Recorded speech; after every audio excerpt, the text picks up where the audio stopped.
میرے محترم، اللہ رب العزت نے ہمیں پیدا کیا اور پیدا کرنے کے ساتھ ساتھ ہمارے لیے ایک مذہب کو سلیکٹ کیا، پسند کیا۔ وہ مذہب ہمارے لیے کون سا مذہب کو پسند کیا؟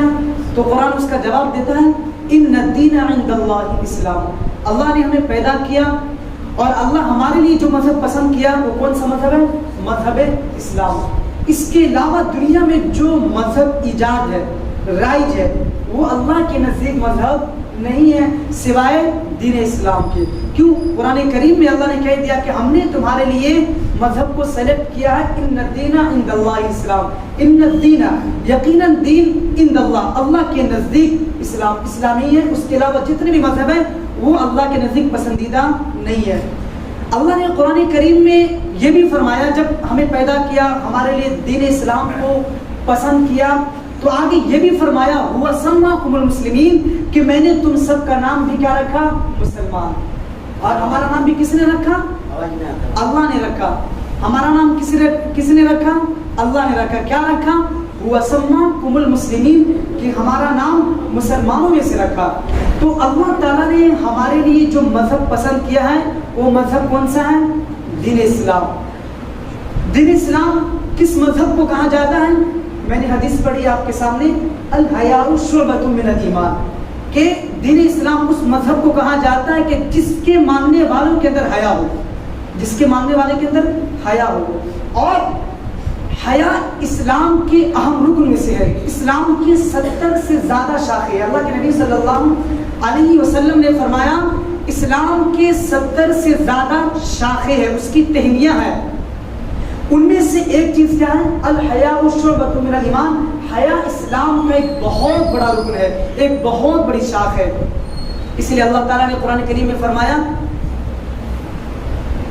یا ایھا الذین آمنوا استعینوا بالصبر والصلاۃ ان اللہ مع الصابرین ولا تقولوا لمن یقتل فی سبیل اللہ اموات۔ اس سے پہلی والی آیت ہے، اذکرونی فاذکرکم واشکروا لی ولا تکفرون، کہ تم اے زمین والوں تم مجھے یاد کرو، میں تمہیں آسمانوں پر یاد کروں گا۔ تو یہاں پہ یاد کرنے کا مطلب کیا ہے؟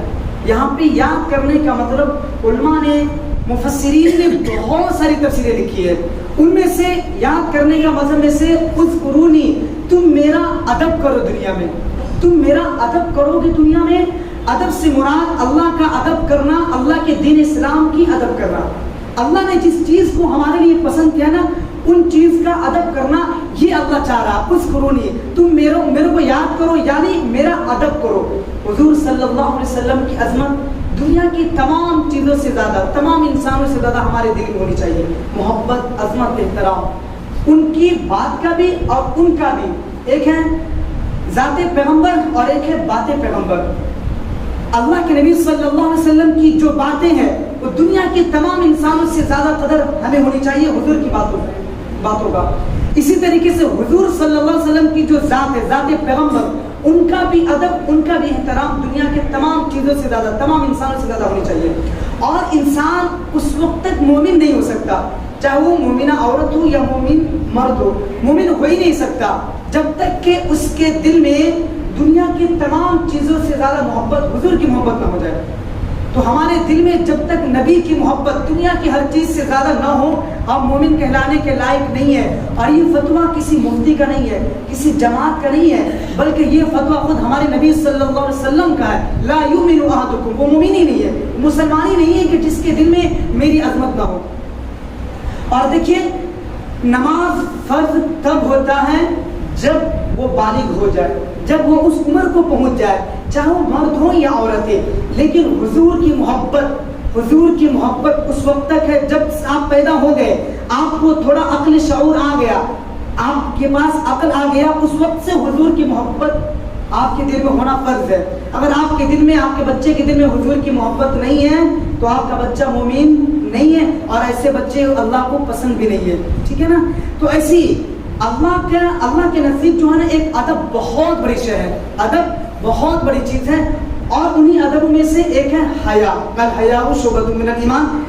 علامہ شیخ التفسیر رہ چکے ہیں، مفسرین رہ چکے، محدثین رہ کے بڑی بڑی کتابیں لکھی ہیں۔ یہ لکھتے ہیں کہ جس کے اندر 3 چیزیں پائی جائے گی وہ ہر ایک سے ادب حاصل کرے گا، ہر ایک سے فیض حاصل کرے گا۔ اور جو یہ ان 3 چیزوں سے بیزار رہے گا، ان 3 چیزوں جس کے اندر یہ 3 چیزیں نہیں پائی جائے گی، وہ دنیا کی کسی بھی چیز سے فائدہ حاصل نہیں کر سکتا۔ 3 چیزیں یاد رکھیے گا، اس کو بڑی بڑی باریک بات ہے۔ ایک ہے محبت، 3 چیزوں میں سے ایک چیز ہے محبت، ایک چیز ہے اطاعت اور ایک چیز ہے ادب۔ یہ 3 چیزیں جس کے اندر پائی جائے گی وہ ہر چیز ہر ایک کا فیض حاصل کرے گا، ٹھیک ہے؟ میں آپ کو مثلا سمجھانا چاہتا ہوں کہ بیٹا ہے، ایک بیٹا ہے، تو بیٹا اپنے باپ سے فیض وہ حاصل کر سکتا ہے جب بیٹے کے اندر باپ کا ادب ہو، بیٹے کے اندر باپ کا ادب ہو۔ یہ میرا باپ ہے، اس کی محبت، اس کی عزت میرے دل میں ہے، اس کا ادب ہے۔ اگر بیٹا اپنے باپ کی ادب نہیں کرتا ہے، اپنے باپ کا احترام نہیں کرتا، ان کی عزت نہیں کرتا ہے، تو یہ بیٹا اپنے باپ سے فائدہ حاصل نہیں کر سکتا ہے۔ کوئی مقتدی اگر چاہے کہ میں امام سے فیض حاصل کروں تو اس کے لیے سب سے ضروری چیز ہے کہ وہ امام کا ادب کرے۔ اگر وہ امام کا ادب نہیں کرتا ہے تو وہ امام سے فیض، امام سے برکت، امام سے علم حاصل نہیں کر سکتا ہے۔ کوئی شاگرد، کوئی اسٹوڈنٹ اگر یہ چاہتا ہے کہ میں اپنے ٹیچر سے، میں اپنے استاد سے فیض حاصل کروں، فیض حاصل کروں، برکتیں حاصل کروں، وہ چیز ہم اپنے اندر میں سمائیں، تو اس کے لیے سب سے پہلی ضروری چیز جو ہے کہ استاد کا ادب۔ کوئی مرید چاہتا ہے کہ میں اپنے پیر سے ادب حاصل کروں، پیر سے فیض حاصل کروں، تو مرید کے لیے ضروری ہے کہ اپنے پیر کا ادب کرے۔ کوئی امتی یہ چاہتا ہے کہ میں نبی سے فیض حاصل کروں، تو امتی کے لیے ضروری ہے کہ وہ نبی کا ادب کرے۔ اگر نبی کا ادب نہیں کرتا تو وہ نبی سے بھی فیض حاصل نہیں کر سکتا۔ اگر باپ کا ادب نہیں کرتا تو باپ کی برکتیں حاصل نہیں کر سکتا۔ اگر استاد کا ادب نہیں کرتا تو استاد سے برکتیں حاصل نہیں کر سکتا۔ اگر امام کا ادب نہیں کرتا ہے، جس کے دل میں امام کی عظمت نہ ہو، وہ امام سے فیض حاصل نہیں کر سکتا۔ کیا ہوئی؟ پہلی چیز ادب۔ دوسری چیز محبت کا ہونا ضروری ہے، کہ جس بیٹے کے اندر اگر باپ کی محبت نہیں ہے تو وہ بیٹا اپنے باپ سے برکت حاصل نہیں کر سکتا۔ اگر چاہتا ہے کہ میں اپنے باپ سے برکت حاصل کروں، اپنے والد محترم سے، اپنے ماں باپ سے برکت حاصل کروں، فیض حاصل کروں، ان کی رحمتیں اپنے اندر سماؤں، تو اس کے لیے ضروری ہے کہ وہ اپنے باپ سے، اپنے والدین سے محبت کرے۔ کوئی چاہتا ہے کہ میں امام سے فیض حاصل کروں، تو مقتدی کے لیے ضروری ہے کہ اپنے امام سے محبت کرے۔ کوئی مرید چاہتا ہے کہ میں اپنے پیر سے عظمت حاصل کروں، فیض حاصل کروں، برکت حاصل کروں، تو مرید کے لیے ضروری ہے کہ اپنے پیر سے محبت کرے۔ کوئی امتی یہ چاہتا ہے کہ میں اپنے نبی سے برکت حاصل کروں، فیض حاصل کروں، برکتیں حاصل کروں، تو پھر امتی کے لیے ضروری ہے کہ وہ نبی سے محبت کرے۔ بغیر محبت کے کسی بھی انسان سے آپ برکت اور فیض حاصل نہیں کر سکتے۔ اگر ہماری محبت آپ کے دل میں نہیں ہوگی، میں لاکھ باتیں کر لوں، آپ اس کو پسند نہیں کریں گے۔ ارے کیا باتیں کرتا ہے، اس کی باتیں تو مجھے پسند ہی نہیں ہے۔ نبی بھی باتیں کرے، اگر آپ کی دل میں نبی کی محبت نہیں ہے، نبی کی بھی باتیں ہو تو آپ کو پسند نہیں آئیں گی۔ اگر آپ کے والد بھی آپ کو پسند نہیں ہے، آپ کے دل میں محبت نہیں ہے اپنے ماں باپ کی، آپ کے والد صاحب بھی آپ کو سمجھائے، باتیں کرے، تو آپ کی ابو کی باتیں پسند نہیں آئیں گی۔ ایسی ہی استاد سے محبت نہیں ہے، یعنی کسی بھی چیز سے محبت نہیں ہے، وہ لاکھ اچھے کر لے آپ کو پسند نہیں آئیں گے۔ تو فیض حاصل کرنے کے لیے، ادب حاصل کرنے کے لیے کسی بھی انسان سے 2 چیز ہوگی، ادب اور محبت کا ہونا۔ تیسری چیز ہے اطاعت کا ہونا۔ تیسری چیز کیا ہے؟ اطاعت۔ اطاعت کہتے ہیں فرما برداری، اطاعت کہتے ہیں ان کی باتوں کا ماننا۔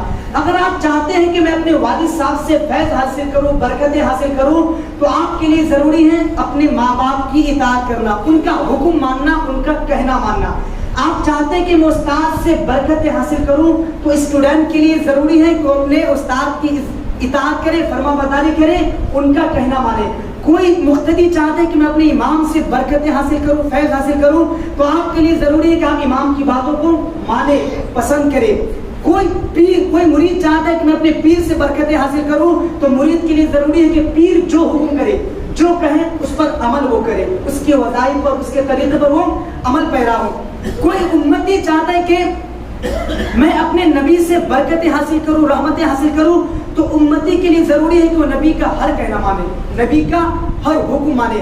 تو جب تک نبی کا کہنا نہیں مانیں گے، نبی کی اطاعت نہیں کریں گے، نبی کی فرما برداری نہیں کریں گے، اس وقت نبی سے بھی برکت حاصل نہیں کر سکتے، پیر سے بھی برکت حاصل نہیں کر سکتے، کوئی شاگرد استاد سے برکت حاصل نہیں کر سکتے، کوئی مقتدی امام سے برکت حاصل نہیں کر سکتے، کوئی بیٹا اپنے ماں باپ سے برکت حاصل نہیں کر سکتے۔ تو کسی بھی چیز سے، کسی بھی بڑے لوگوں سے برکت، رحمت، وسعت حاصل کرنے کے لیے 3 چیز کا ہونا ضروری ہے آپ کے اندر۔